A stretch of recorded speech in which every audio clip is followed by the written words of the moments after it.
Hello guys, मैं self Amit Shukla, मेरे channel में आपका स्वागत है। ये वीडियो हमारे आंसर राइटिंग सेशन का हिस्सा है। आंसर राइटिंग सेशन के दौरान हमने जो 3 क्वेश्चन दिए थे, उन 3 क्वेश्चन की जो पूरी व्याख्या है वो आज हम इस वीडियो के माध्यम से करेंगे। मैं आपको बताना चाहूँगा कि हमारे Telegram channel free study zone में आंसर राइटिंग सेशन जो है वो डेली बेसिस पे जो है वो रहती है, जिसमें हम लोग कुछ प्रमुख प्रश्नों को चुनते हैं और उसके जो उत्तर हैं वो हम इस वीडियो के माध्यम से आपके सामने लेकर के आते हैं। तो आप हमारे टेलीग्राम चैनल से फ्री स्टडी जोन सर्च करके हमारे ग्रुप से जुड़ सकते हैं। वहाँ पे आपको रोज़ाना जो हैं कुछ प्रश्न दिए जाएंगे।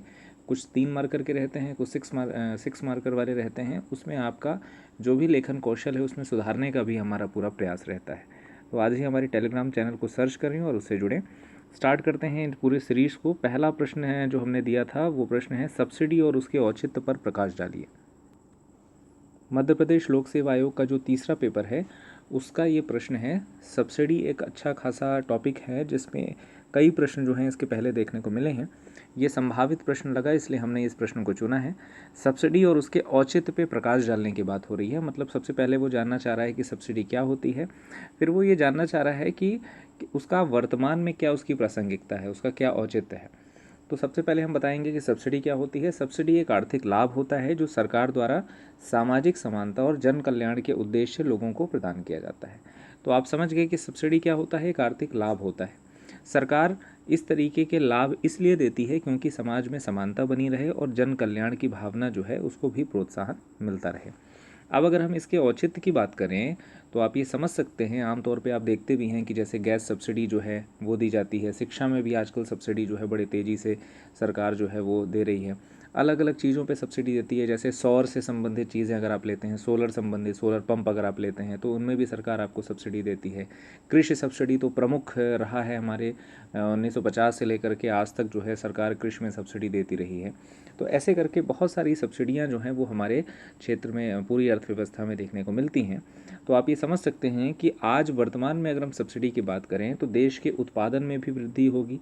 अगर सब्सिडी है तभी तो हमको देश के उत्पादन में वृद्धि हो रही है, इसलिए क्योंकि अलग अलग छोटे वंचित समूहों को इससे लाभ मिलता है और उनको प्रोत्साहन भी मिलता है इस क्षेत्र में बने रहने का। सामाजिक न्याय तो लागू होता ही है, मतलब सामाजिक न्याय को लागू करने में भी सहायक होता है। कृषि क्षेत्र और औद्योगिक क्षेत्र के विकास में भी सहायक होता है।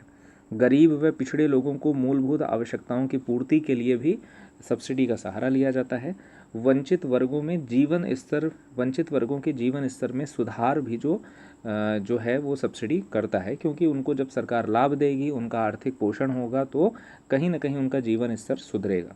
रोजगार अवसरों में भी वृद्धि होती है, क्योंकि जब सब्सिडी का लाभ लेकर के कोई चीज़ सृजित होती है तो उससे अलग अलग लोग जो हैं अलग अलग क्षेत्रों में संलग्न हो जाते हैं, तो वहाँ पर रोजगार अवसरों में भी वृद्धि देखने को मिलती है। तो कुल मिलाकर के आपने ये 6 बिंदुओं में आपने बता दिया कि वर्तमान में सब्सिडी का क्या औचित्य है। ये 6 मार्कर का प्रश्न हमने डिसाइड किया था, तो इसमें आप इस तरीके से बता सकते हैं, जिसमें आपने सबसे पहले बता दिया उसकी डेफिनीशन, फिर आपने उसके औचित्य के बारे में बताया या उसकी प्रासंगिकता के बारे में बताया, या आप उसके उद्देश्य भी इसको कह सकते हैं सरल भाषा में। निष्कर्ष आप लिख सकते हैं। मैंने इसमें निष्कर्ष जो है वो इसमें निष्कर्ष मैंने नहीं लिखा है। आप चाहें तो इसमें 1 या 2 लाइन का निष्कर्ष भी लिख सकते हैं। आगे अगले प्रश्न की अगर हम बात करें तो FCI food corporation of India पर टिप्पणी लिखने का प्रश्न है। बहुत पुराने सब्जेक्टिव परीक्षाओं में इस प्रकार के प्रश्न पूछे गए हैं। तो सबसे पहले तो हमको बताना होगा कि FCI क्या है, लेकिन सिर्फ 3 से 4 बिंदुओं में। FCI का full form food corporation of India सांविधिक निकाय है। फूड कॉरपोरेशन ऑफ इंडिया अधिनियम 1964 के तहत 1965 में स्थापित हुआ। इसका मुख्यालय नई दिल्ली में है। इसका प्रमुख कार्य है खाद्यान्नों एवं अन्य खाद्य पदार्थों की खरीद, भंडारण, वितरण, परिवहन और बिक्री करना। तो ये आपने बता दिया FCI को 4 से 5 बिंदुओं में। अब इसके उद्देश्यों की बात करते हैं। चूँकि टिप्पणी की बात कर रहा है तो उसमें आप उसकी हर चीज़ों को बताएंगे। तो सबसे पहले उद्देश्यों की बात करते हैं। तो उद्देश्यों में आप जानते हैं कि राष्ट्र की खाद्य सुरक्षा सुनिश्चित करने का जो कर्तव्य है वो FCI का है। प्रत्येक व्यक्ति के लिए हर समय खाद्यान्नों की पहुँच भी सुनिश्चित करना जो है FCI का कर्तव्य है। खाद्यान्नों का एक बफर स्टॉक बनाए रखना जो है वो FCI करता है। खाद्यान्नों का वितरण जो है वो FCI के माध्यम से ही होता है। किसान हित की सुरक्षा हेतु प्रभावी मूल्य सहायता जो होती है, MSP जिसको आप कहते हैं, वो भी FCI के द्वारा ही FCI की सहायता से ही वो की जाती है। तो इसके उद्देश्यों को अगर आप ध्यान में रखें तो आज वर्तमान में जैसे कोरोना महामारी चल रही है, तो आप देखिए कि FCI के माध्यम से ही अलग अलग राज्यों में खाद्य सुरक्षा जो है वो की जा रही है। बफर स्टॉक जो बनाए गए थे वहाँ से खाद्यान्नों का वितरण जो है किया जा रहा है, और अलग अलग राज्यों में किसान हित को ध्यान में रखते हुए उनकी सुरक्षा मुहैया कराई जा रही है। तो कुल मिलाकर के उसके उद्देश्यों को आप आज के पैंडेमिक से समझ सकते हैं। आगे अगर हम उसके उपलब्धियों की बात करें तो उपलब्धियों में आप देख सकते हैं कि FCI की उपलब्धियां जो जो हैं, सबसे पहले है कि SC ST और OBC के जो हॉस्टल्स होते हैं अलग अलग शहरों में, वहाँ पे पोषण के पर्याप्त मानकों को सुनिश्चित करने के लिए सब्सिडी कीमतों पे अनाज आवंटित किए जा रहे हैं। सरकार की योजना है कि SC ST OBC हॉस्टलों में FCI के माध्यम से वहाँ पे गुणवत्ता युक्त जो अनाज है वो आवंटित किए जाएँ। बेहतर गुणवत्ता आश्वासन व राष्ट्रीय उपभोक्ता हेल्पलाइन का शुभारंभ भी FCI के द्वारा किया गया है, जो अपने आप में एक नई उपलब्धि है। FCI जो है वो राष्ट्रीय उपभोक्ता हेल्पलाइन की भी सुविधा प्रदान करने का उद्देश्य ये है कि अगर आपको किसी प्रकार की गुणवत्ता में अगर कोई कमी दिख रही है तो आप यहाँ पे हेल्पलाइन के माध्यम से बता सकते हैं। अब ऑनलाइन खरीद प्रबंधन प्रणाली जो है वो लागू की जा रही है, जैसे भ्रष्टाचार में कमी देखने को मिले। कई बार FCI के माध्यम से देखा गया है कि दान मानवीय सहायता जो है की जाती है, अन्य देशों को भी आपूर्ति की गई है। हाल ही में अफगानिस्तान को 1.10 लाख टन गेहूं जो है वो मानवीय सहायता के रूप में दिया गया है। हाल ही में FCI द्वारा साइलो भंडारण की सुविधा जो है आधुनिक और नई प्रौद्योगिकी का प्रयोग करके किया गया है। इसमें FCI ने पब्लिक प्राइवेट पार्टनरशिप मॉडल का प्रयोग किया है, जिसमें साइलो भंडारण का उपयोग करके लंबे समय तक अनाजों को सुरक्षित रखा जा सकता है। आपदा महामारी में खाद्य सहायता उपलब्ध करवा करके आत्मनिर्भर बनाने में सहायक जो है वो FCI रहा है। गरीबों की जो खाद्यान्न ज़रूरतें हैं इसको पूरा करने में भी FCI का सहयोग रहा है। तो ये कुछ ऐसी उपलब्धियां हैं जो बीते कुछ वर्षों में 1965 से लेकर के आज तक FCI द्वारा उपलब्धियां अर्जित की गई हैं। अतः ये कहा जा सकता है कि सार्वजनिक उपक्रम के रूप में FCI का जो नया स्वरूप है वो खाद्य प्रबंधन प्रणाली में नवाचारों के लिए समर्पित एक एजेंसी के समान होगा, जो खरीद से लेकर भंडारण तक प्राथमिकता से ध्यान केंद्रित करेगा। तो ये निष्कर्ष के रूप में आप इस तरीके की बात लिख सकते हैं। आप चाहें तो अपनी भाषा में भी इसको लिख सकते हैं। अगला प्रश्न है, सार्वजनिक वितरण प्रणाली क्या है? PDS प्रणाली जिसको आप कहते हैं, उसी को हिंदी में कहा जाता है सार्वजनिक वितरण प्रणाली, मतलब पब्लिक डिस्ट्रीब्यूशन सिस्टम। हाल ही में इसमें कुछ कमियां देखी गई हैं, तो इस कमियों को हम बिंदुवार बताएंगे। सबसे पहले देखते हैं कि सार्वजनिक वितरण प्रणाली क्या है, क्योंकि आपसे प्रश्न में पूछा है सार्वजनिक वितरण प्रणाली को बताइए। तो सबसे पहले आप बताएंगे कि इस प्रणाली के अंतर्गत सरकार द्वारा प्रायोजित राशन दुकानों द्वारा ज़रूरतमंदों को रियायती दरों पर आधारभूत ज़रूरतों जैसे अनाज, शक्कर, केरोसिन, कपड़ा आदि उपलब्ध कराने की व्यवस्था की जाती है। आप जानते हैं PDS सिस्टम आज हर शहरों में लगभग देखने को मिलता है। सरकार इसमें कुछ राशन की दुकानों को प्रायोजित कर देती है, स्पॉन्सर कर देती है। उसमें वहाँ पे जो भी ज़रूरतमंद लोग हैं वहाँ पे जाएं, उसकी एक रेट सूची होती है, वहाँ पे जा कर के अपनी ज़रूरतों, चाहे अनाज हो, शक्कर हो, केरोसिन हो, ये सब चीज़ें जो हैं उपलब्ध वहाँ पे रहती हैं, और सरकार ऐसी पूरी व्यवस्था करती है कि ज़रूरतमंदों को वहाँ से चीज़ें आसानी से उपलब्ध हो जाएं। लेकिन बीते कुछ वर्षों में इसमें कुछ कमियां देखने को मिली हैं। वो कमियां जो हैं उसको हम बिंदुवार समझते हैं। पहली कमी है कि संपन्न लोगों द्वारा इस प्रणाली का उपभोग किया जा रहा है।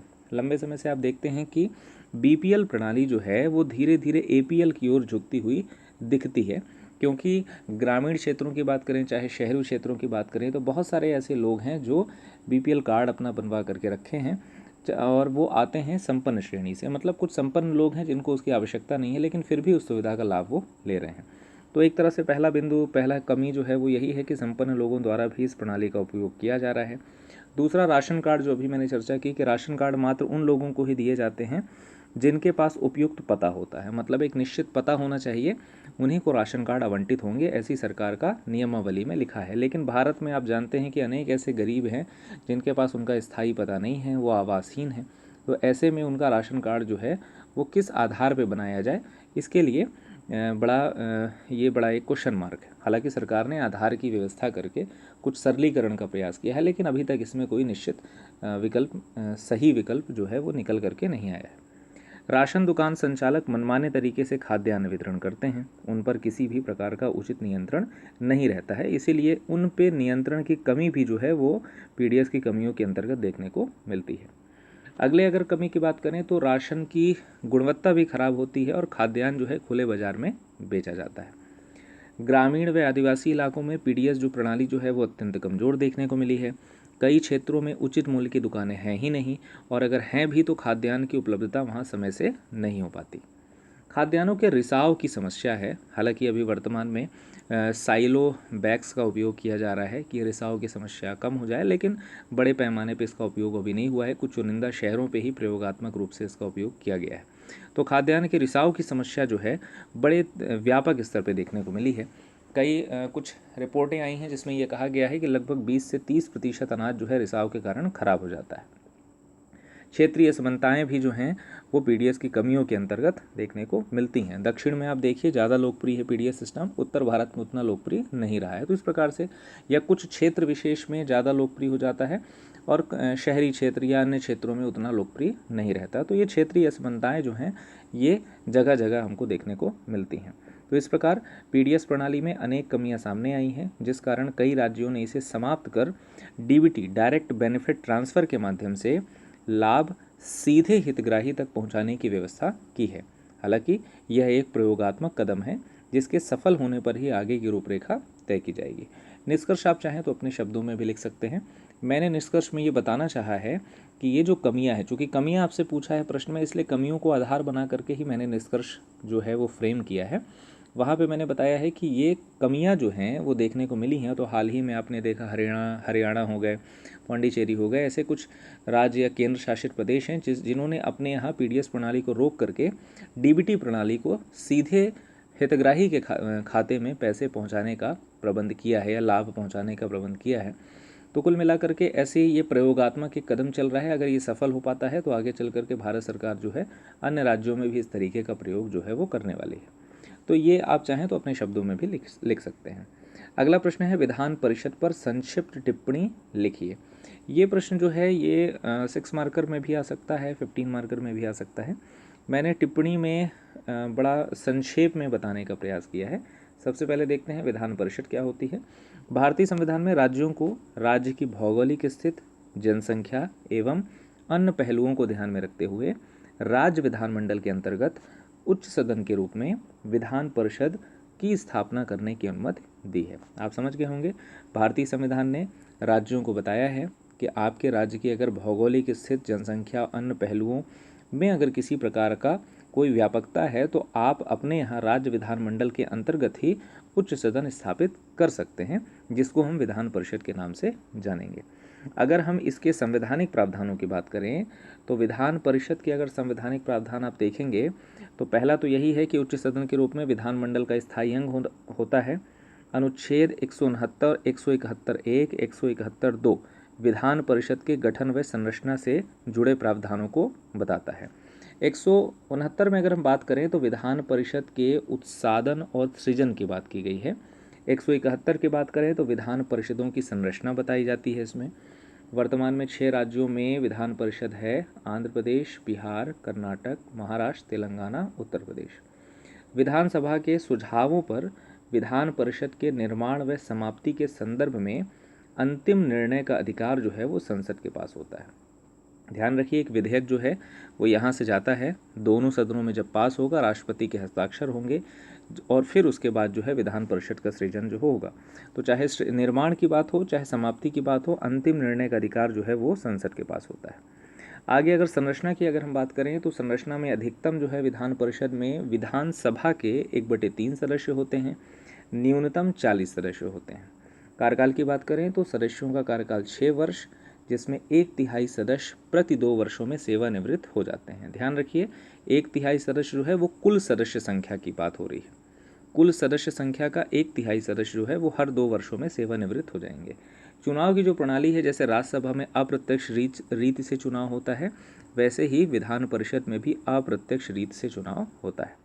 अगर हम इनके सदस्यों की अर्हता की बात करें या योग्यता की बात करें तो भारत का नागरिक होना चाहिए, न्यूनतम 30 वर्ष की आयु होनी चाहिए, मतदाता सूची में नाम होना चाहिए, मानसिक असमर्थता व दिवालिया नहीं होना चाहिए और संबंधित राज्य का अनिवार्य रूप से निवासी होना चाहिए। ये कुछ अहर्ताएं हैं जो बताती हैं कि विधान परिषद के सदस्यों की अर्हता क्या होगी।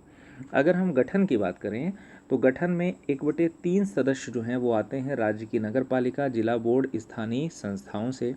1/3 सदस्य आएंगे विधानसभा के निर्वाचित सदस्यों से। 1/12 सदस्य आएंगे जिनके पास कम से कम 3 वर्ष पूर्व स्नातक की डिग्री का अनुभव हो, मतलब उस व्यक्ति ने कम से कम 3 वर्ष पहले स्नातक की डिग्री प्राप्त की हो। फिर 1/12 सदस्य आएंगे ऐसे अध्यापक जो 3 वर्ष से हायर सेकेंडरी मतलब 12वीं व उच्च शिक्षण संस्थाओं में अध्यापन कार्य कर रहे हों। फिर 1/6 सदस्य जो हैं वो राज्यपाल मनोनीत करेंगे जो कला, साहित्य, विज्ञान आदि से संबंधित रखते हों। तो ऐसे लोगों को मिला करके हमारी विधान परिषद जो है वो उसका गठन किया जाएगा। तो मतलब विधान परिषद में 1/3 फिर 1/12 और 1/6 ऐसे करके सदस्य इन क्षेत्रों से देखने को मिलेंगे, मतलब इन क्षेत्रों से चुन करके आएंगे। फिर चुनाव की अगर हम बात करें तो इसमें चुनाव जो है आनुपातिक प्रतिनिधित्व प्रणाली के आधार पे एकल संक्रमणी गुप्त मतदान के माध्यम से किया जाएगा। अगर अंतिम में आप निष्कर्ष की बात करें तो निष्कर्षतः ये कहा जा सकता है कि उच्च सदन के तौर पे विधान परिषद शिक्षाविदों और बुद्धिजीवियों का एक मंच प्रदान करता है तथा राज्य के विकास में अपना बहुमूल्य योगदान देता है। निष्कर्ष मैंने सामान्य तौर पे ही बड़े सरल भाषा में पॉजिटिव अप्रोच रखते हुए लिख दिया है।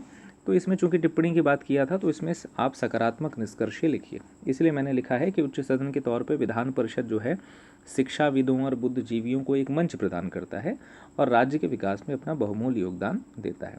तो आपने उसके बारे में आपने बता दिया कि विधान परिषद जो है वो एक्चुअल में है क्या, मतलब वो विधान परिषद जो है वो किन लोगों का प्रतिनिधित्व कर रही है और उसका विकास में किस प्रकार का योगदान है, तो ये आपने बता दिया। तो इतनी पूरी बातें हैं। आज के ये 4 प्रश्न हुए जो हमने बात की है अपने टेलीग्राम चैनल में दिए हुए प्रश्नों के संदर्भ में, और ऐसे ही आपको प्रश्न जो हैं आगे मिलते रहेंगे। ये आदर्श उत्तर हैं, इनको आप देखें अपने। अगर किसी प्रकार की इसमें किसी प्रकार का डाउट है तो आप टेलीग्राम के चैनल में हमसे जुड़ करके वहाँ पे हमसे डिस्कस कर सकते हैं। वहाँ पे डेली हम कुछ ना कुछ ऐसे प्रश्नों को शामिल करते हैं और उनके उत्तर जो हैं बहुत सारे स्टूडेंट्स लिख करके दिखाते हैं। उसमें जो भी सुधार की गुंजाइश होती है वो हम लोग बताते हैं और इसी प्रकार से आंसर राइटिंग सेशन जो है वो हम लोग का डेली चलता है। तो आप भी हमारे चैनल से जुड़ सकते हैं, वहाँ पे अपने आंसर जो हैं वो दिखा करके उसमें जो भी त्रुटियाँ हैं या जो भी कुछ सुधार की गुंजाइश है उसको समझ सकते हैं। तो इस पूरे वीडियो में इतना ही। Thank you.